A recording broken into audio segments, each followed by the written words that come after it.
Wala pa po si Nani Patosa.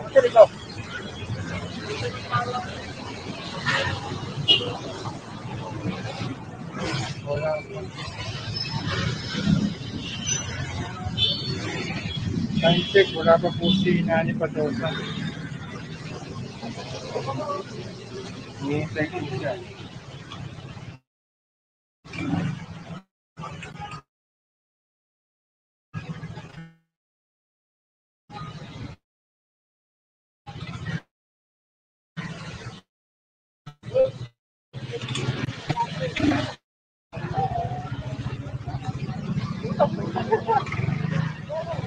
Hinihintay ko siya.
Kaya na, pumawa na kami matang, bumili na tubig.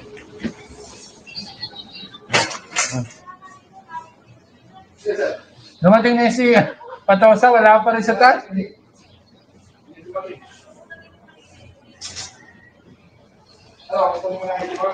Hinihintay pa rin namin po eh.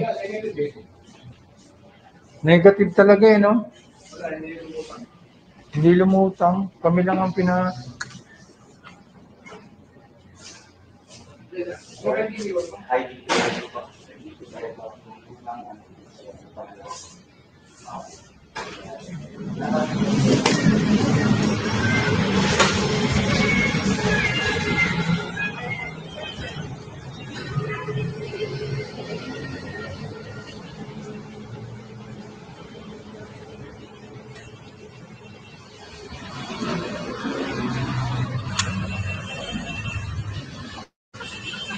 at inaabangan po si Patosa.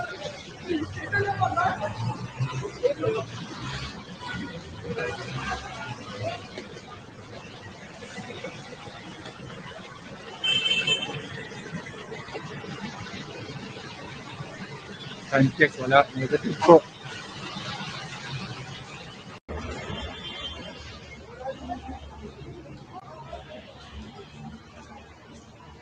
Wala pong Patosa rito sa loob. Loob at labas. Wala po siya rito. Hindi po totoo na nagla-live siya.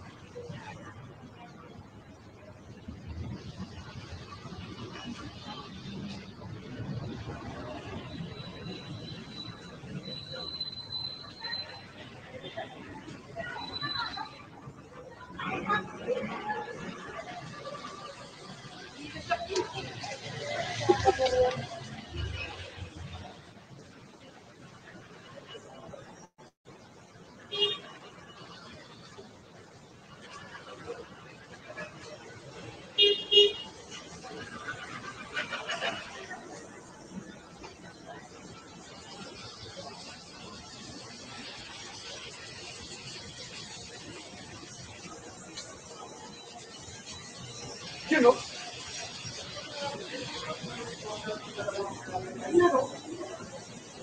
Yun o.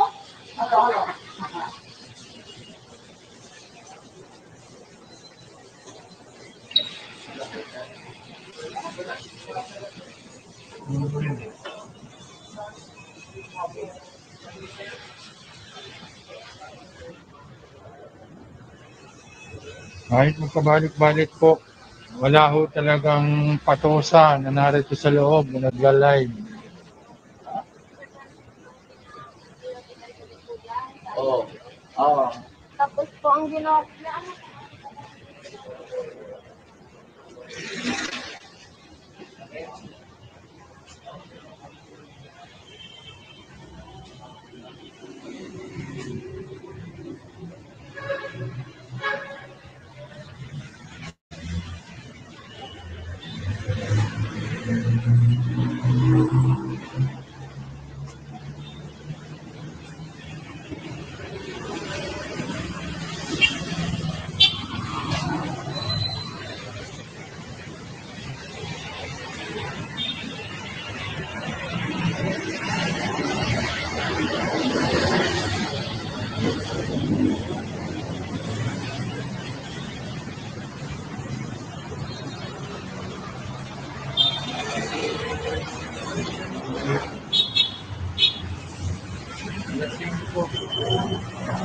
Wala pa rin po na dumarating na patosa dito. Pero nakaabang naman po yung mga manghuhuli sa kanya.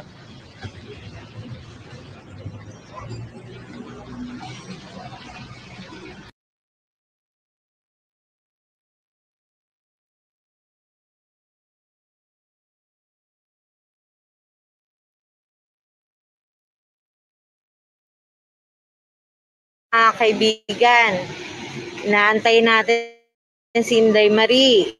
Sinusundo siya. O ayan mga kaibigan, inaantay natin si Inday Marie. Sinusundo siya ng ating mga kasama dito. Ay, eto na po pala. Ano, sa kabagaling, nakakuha ka ng clearance, kompleto lang. asan yung ano mo? Live Yan saan? Sa FB? Ha? Oo, live to. Ito po, si Madam Inday, ha? Teka lang, baka hindi nyo kasi nakakikilala, hindi po ito ano, ha? Sa FB ba no ano? Hindi po ito replica. Ito po yung original na Inday Marie. Ayan, dala-dala na ang kanyang mga dokumento, Yan, bawal ka mag clearance, at si Amazing. Paakit ka na ba sa office? Kaya tayo bawal ka mag O sige, pero susunod kami doon. Bibigyan ko pa ng 30 minutes si Amazing. Darating, sabi ni Cherry.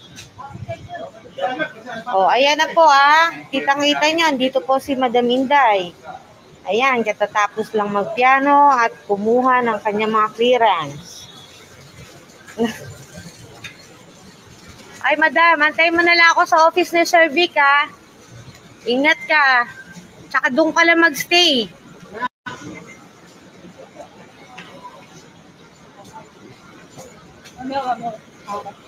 Ako'y mag-aantay dito ng mga 30 minutes pa. Baka na traffic lang po si Amazing. Pasensya na kayo, ha? Ako'y hindi talaga sanay mag-vlog. Ito, kaya kita nyo, naputol pala kanina. Daldal pa ako na daldal. Hindi ko alam na wala na palang video. Sana tumagal yung battery ko. Kasi 70% na lang eh. Pero gagamitin natin ang cellphone ni Inday. Para tuloy ako nagro-ronda dito. Buti na lang yung mga tao dito, kaibigan ko. Pero bawal po itong ginagawa ko, bawal po mag-video dito, lalo na kung mga kriminal, wala naman po tayong kriminal na itinatago, kaya okay lang siguro. Ano na, asa na? Please, paki-contact nyo rin si Amazing, ha? Kalampagin nyo siya. Kasi kitang-kita nyo naman, nandito si Tina kanina, nandito si Inday Marie. Si Amazing, ang gaano oras ako dito, baka masunog ang balat ko. My goodness. Ang init pa naman dito sa labas, pero mahangin naman. Kaya lang, kasaway talaga to si Nanay Patosa. Maghahamon ng ganitong setup, tapos hindi sisipot. Okay lang ba dun sa mga kasama ng NBI? Okay lang, ma'am. Ito po, may escort ako dito. Pero Bawal po kasi silang i-coverage video. And okay naman, pinayagan naman ako dito mag live coverage. Yan. Okay, antabay na lang sir si Nani Patosa. Okay lang naman ako dito.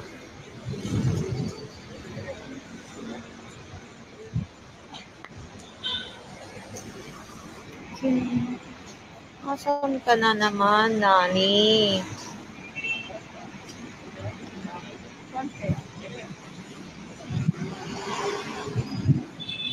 Wala pong ibang entrance ha, mga kaibigan. Ito lang po. Isa lang po ang dadaanan. Kaya, sapul na sapul po siya ng ating camera pag dumating siya. Nakita niyo naman, nauna pa pala si Inday nag-aayos ng kanyang clearance. Hawak-hawak yung kanyang mga dokumento. Nakita niyo kung paano nilang pahirapan si Inday Marie. Paano nilang sirain yung tao. Kasi once na nagpunta ka sa clearance, wala kang kawala kung wanted ka doon. Wala kang lusot. Ibig sabihin, pagka hindi clear ang pangalan mo, hindi ka na makakalabas dito sa loob ng NBI. Kaya, eto lang po ang gusto natin mapatunayan sa lahat. Na si Inday Marie ay hindi kriminal or wanted na tulad ng sinasabi ng mga tao dyan sa ewan ko, sa grupo ni Patola ay ni ano ba yun? Patosa. 'Di ba? Yun po ang gusto nating linisin dito, yung maklear yung name niya. Sir, okay lang ba ako umupo dito? Okay lang ma'am. Okay, sarado ka siya. Oo, kasi ang kakapagod na nakatayo. Yan. O yan ha, andito lang ako, waiting ako kay Patosa. Ang oras ng usapan is 11. Naka-announcement yan sa lahat ng UTW group. In-announce ko na yan. O, bakit naman ganon? Sir, pakiantabayanan, baka mamaya nasa kotse sumakay, baka mag-parking, hindi natin makita. Pero sir, pwede pa check kung sino yung dumating doon. Positive na siya ma'am dito kanina. Okay.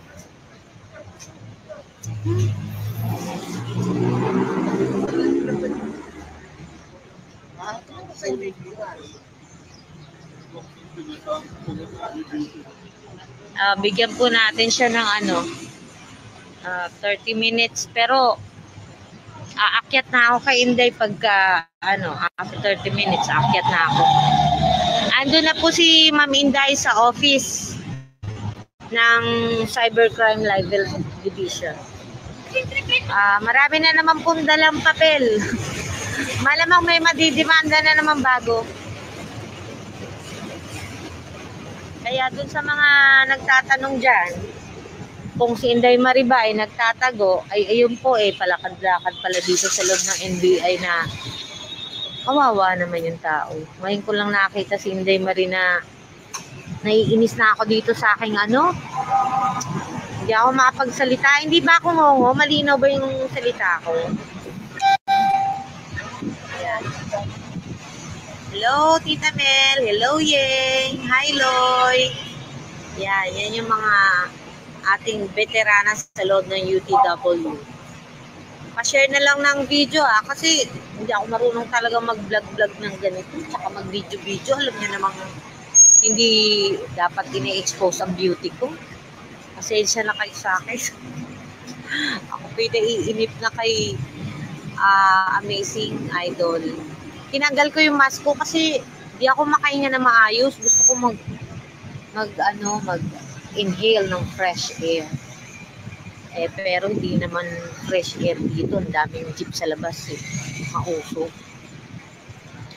Teka, alisin ko muna at baka makakita natin si idiot. Malamang dumating siya, malay nyo. Sana naman tumupad siya sa usapan kasi siya yung naghamon. Siya yung nag-umpisa nito. Ang sa atin lang po, gusto ko lang malinawan lahat at saka Gusto kong i-clear ang mga pangalan nila kung sila ba ay kriminal o mga talagang mabubuting tao na tumutulong sa ating kapwa. At yun nga, yung intriga na pagsusulisit na ipinamimigay sa mga victims. Dito natin malalaman lahat ang punot dulo at mga ginagawa ko dito. Ano to para sa kaalaman ng lahat kung sino ang tunay na wanted at nagtatago yan sa madlang people. Ayan, pero kanina sa unang live ko nakita nyo naman po nakita nyo buhay na buhay at gumagala-gala dito sa loob ng NBI si Ma'am Inday Marie. At yun nga po, katatapos lang niya sa clearance natin sa NBI. Mamaya po, pagbalik ko sa office, ipipicture ko yung kanyang, kung papayag si Madam Tina na ipicture ko yung kanyang NBI clearance at yung kanyang pagpapiano sa loob para sa fingerprint. Na-clear naman niya ang pangalan niya. Ang hamon ko lang, yung Amazing Idiot, wag naman sana niyang baliwalain. Visit siya, nag-aalaga ako ng apo Tapos mapupunta ako dito para lang sa kanya. Tapos pag-aantayin niya ako dito ng matagal. Ang linaw-linaw naman kagabi, kinalat ko yung announcement ko, sinabihan ko yung kanyang mga alipores, nakachat ko si Cherry, Madam Cherry, sabi ko kay Madam Cherry, pakisabi naman kay Amazing Idiot na umattend siya, pumunta siya. Sabi rin sa akin ni Madam Cherry, pupunta daw siya kasama si Sir Tong Tupas. At si Cherry, pupunta din daw siya. Sabi niya, may kasama daw siyang CIDG para hulihin si Inday dahil may warrant daw. Andito lang si Inday, waiting lang naman. Hindi naman nagtatago yung tao. In fact, nagbo-volunteer pa nga siya na kung talagang meron siyang warrant of arrest, payag naman siya magpa-aresto. Lalabas pa siya dyan sa top para doon ang arestuhan kung may kasama nga silang mga pulis or CIDG na sinasabi nila. Ano po bang dalang sasakyan ni Amazing Idiot? Hindi ko kasi alam po anong sasakyan ginagamit ng taong yan.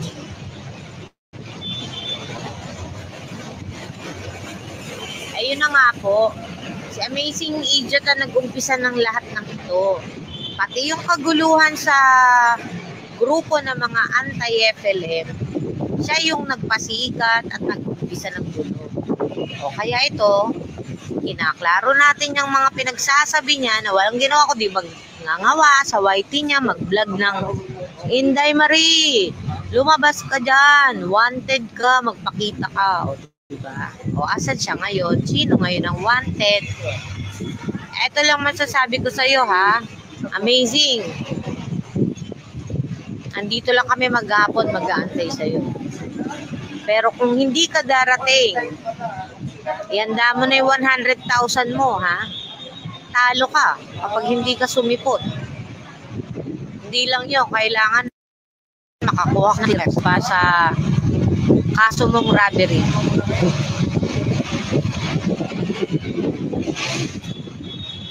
O baka naman ito ang kotse ni Patosa. Antayin natin, baka siya yan.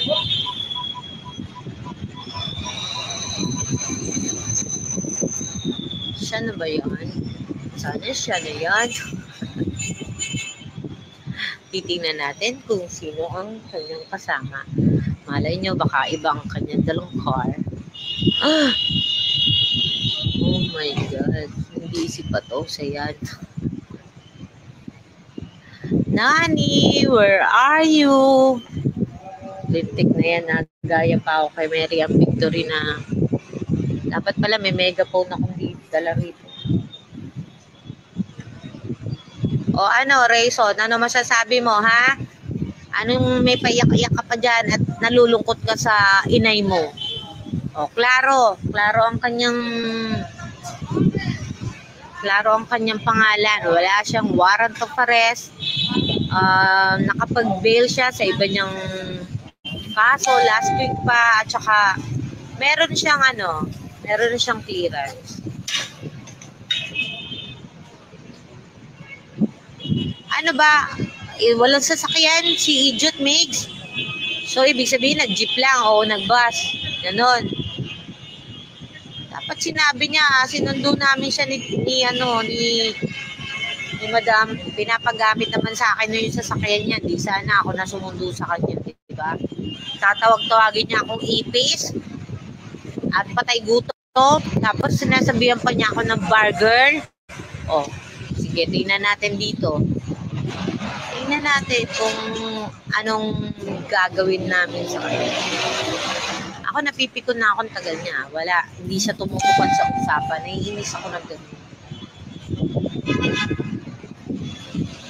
Marami ba kayong viewers? Ilan ba kayo? Mga naniniwala kay Amazing Idiot dyan. Baka naman. Tawagan nyo si Amazing. Pakisabi naman, kanina pa kami dito ni Inday. Si Inday alas 8, alas 9 pa lang pala, nandito na kasi nga nag-ayos ng kanyang mga papers at clearance. So, wala nang problema kay Madam Tina. Ayan ako. Taas na naman ang araw. Oh my God. Alam nyo ba, people?